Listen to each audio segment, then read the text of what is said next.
Looks like we're back on Middle-earth again, with Rings of Power Season 2, and the upcoming release of The War of the Rohirrim. It's time to revisit J.R.R. Tolkien's fantasy world. But before we dive into his mythological universe, there's a lingering mystery that we want to answer. Is it really true that Tolkien was not inspired by World War I when he wrote The Lord of the Rings?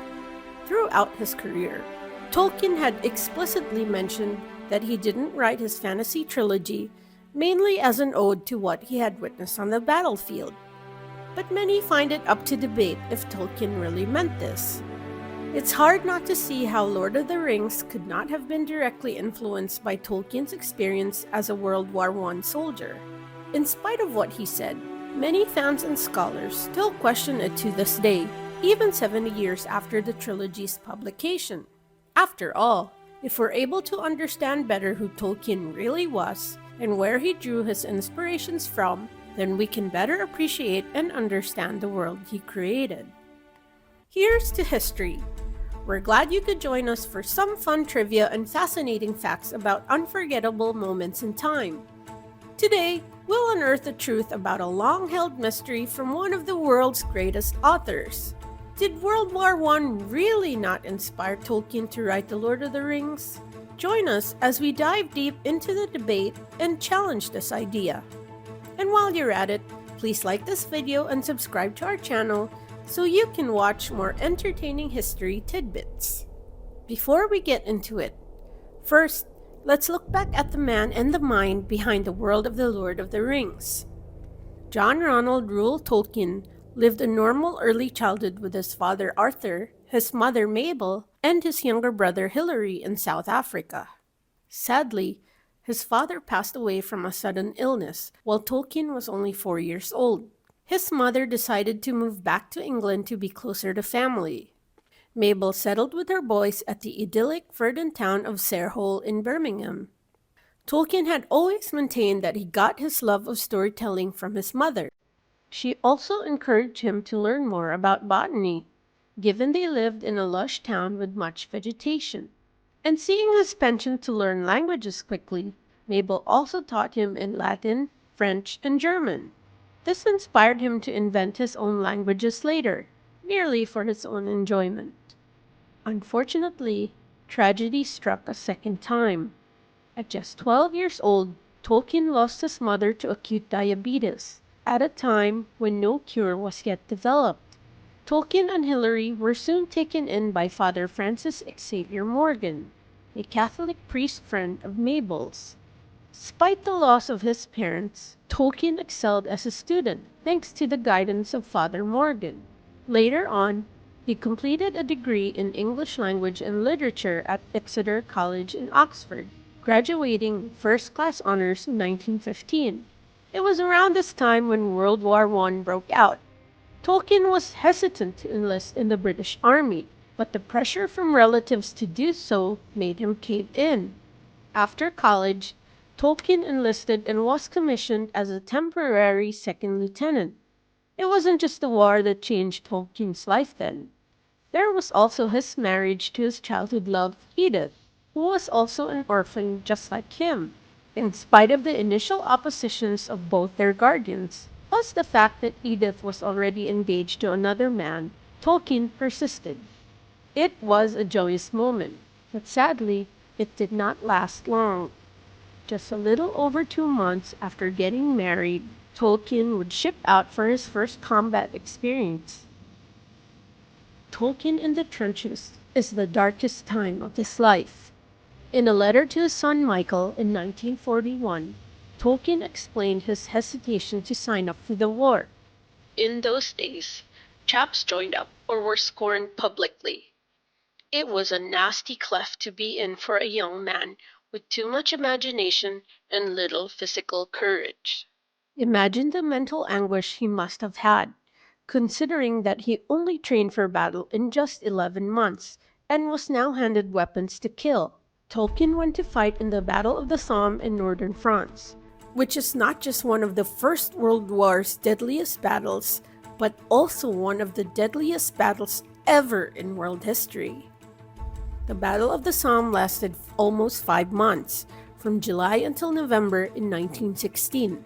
Out of the 3 million men who fought, more than 1 million were casualties, with the British losing 19,000 of their soldiers in the first day alone. Tolkien, who had now become a battalion signaling officer, occupied 2 frontline trenches, succeeding in a raid in October to capture the Regina Trench. However, by then, he had already lost more than half of his battalion, including 2 good friends from school, Robert Gilson and Geoffrey Smith. Tolkien too might have still been in this deadly position, but by the end of October, he was struck down by trench fever, which ends up kind of saving his life. Trench fever is a bacterial illness that was prevalent in soldiers during World War I, transmitted by body lice and characterized by high fever, headache, and a rash. Coupled with his fatigue, Tolkien's trench fever was so severe that he was brought back to England soon after. It sounds a bit absurd, but those lice really did him service, especially considering that it was during his recovery period when he first envisioned the origins of Middle-earth. Those long hours at the hospital when he had to stay still helped him finally develop the myths, languages, and characters he had always imagined. Enjoying all your insights about Tolkien and his World War I experience so far? Well, hang tight, as we're about to get to the real sources behind Tolkien's inspiration for his world. Thanks for watching, and if you haven't yet, hit that like button and subscribe to our channel, so Here's to History can bring you more of the good stuff. After we've uncovered Tolkien's background, let's explore now what truly inspired him to build the detailed world of Middle-earth and beyond. As what many fans and scholars have pointed out, a lot of elements in Lord of the Rings have stark similarities to events surrounding in World War I, like the camaraderie of the Fellowship, the horrors of war, and the struggle against insurmountable odds. And much like his protagonist Frodo, Tolkien was thrust upon a war he didn't choose to be a part of, facing dangers far terrifying than he could ever imagine.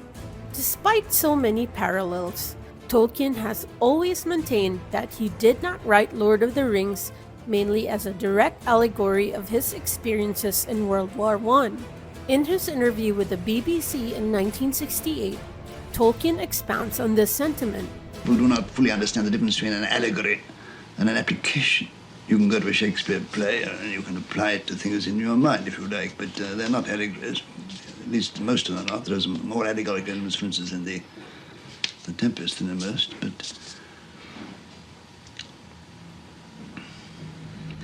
certainly, I mean, many people apply to nuclear, the ring, to particularly the nuclear bomb, don't they?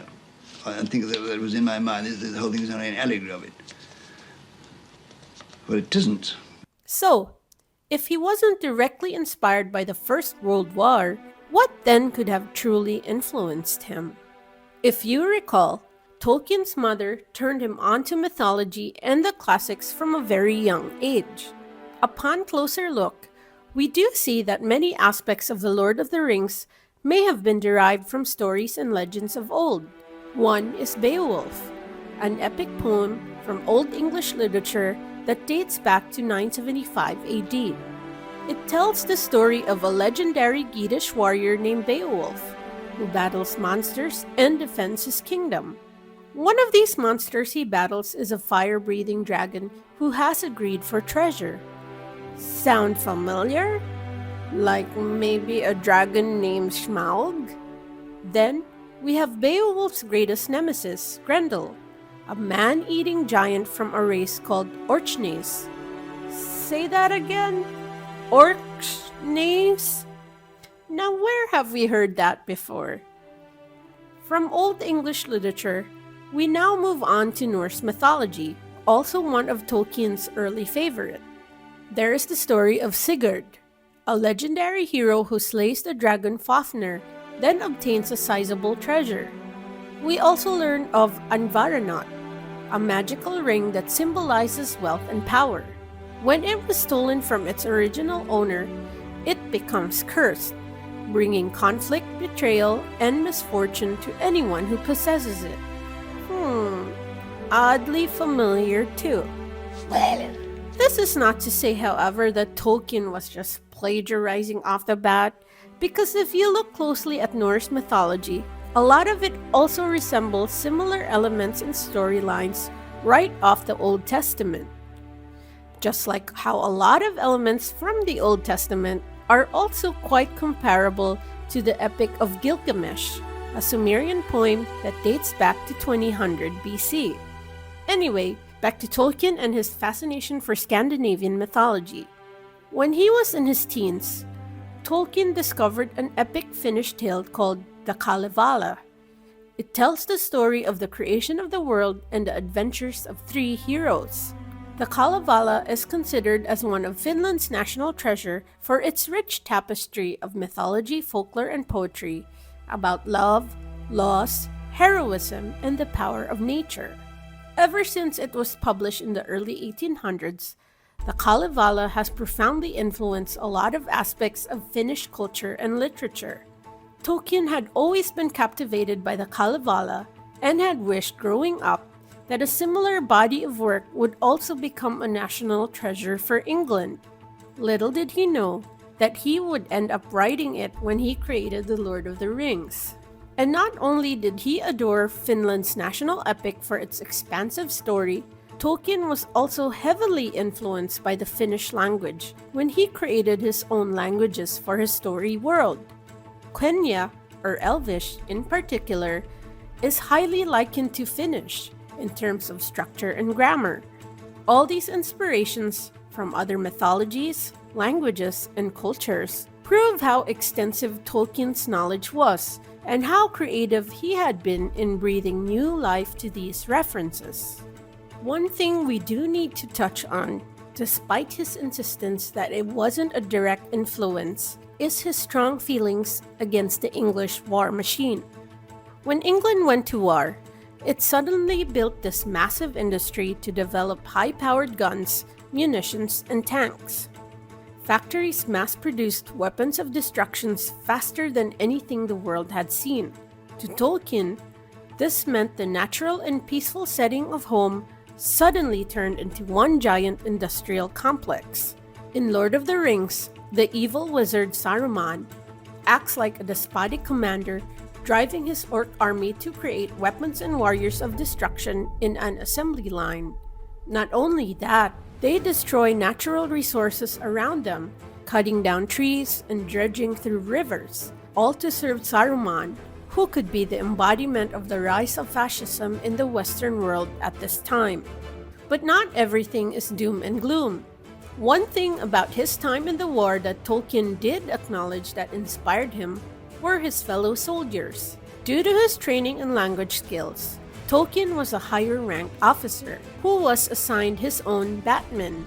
These were lower-ranked privates who were kind of like servants to the higher-ranked officers. Samwise Gamgee, Frodo's faithful companion, is an amalgamation of various soldiers and batmen whom Tolkien had interacted with during the war. In a 1956 letter to his friend, Captain H. Cotton Minchin, Tolkien had this to say about his deep camaraderie with the soldiers in his battalion. My Samwise is indeed, as you note, largely a reflection of the English soldier.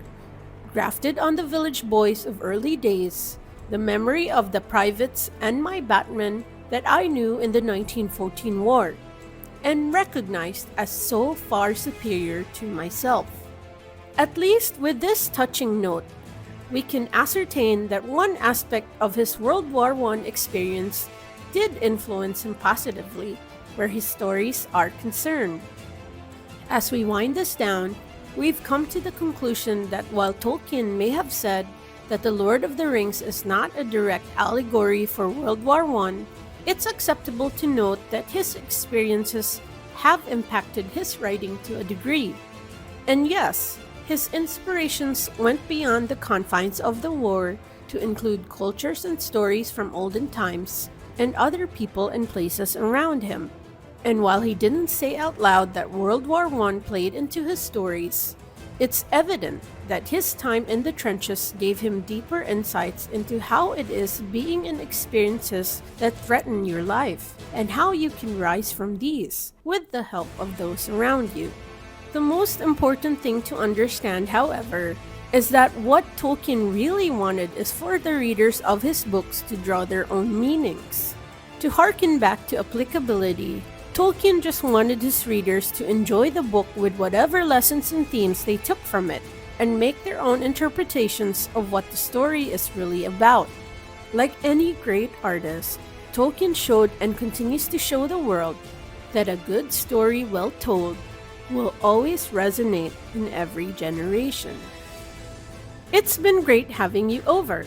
Thank you for this ride with us as we finally uncover J.R.R. Tolkien's real-life and not-so-real-life inspirations for Lord of the Rings. So, here's to history. We'd love to hear from you, so drop us a line in the comments. And we're excited to bring you the next captivating history topic. So hit that like button and subscribe to our channel to be in the know. See you next time!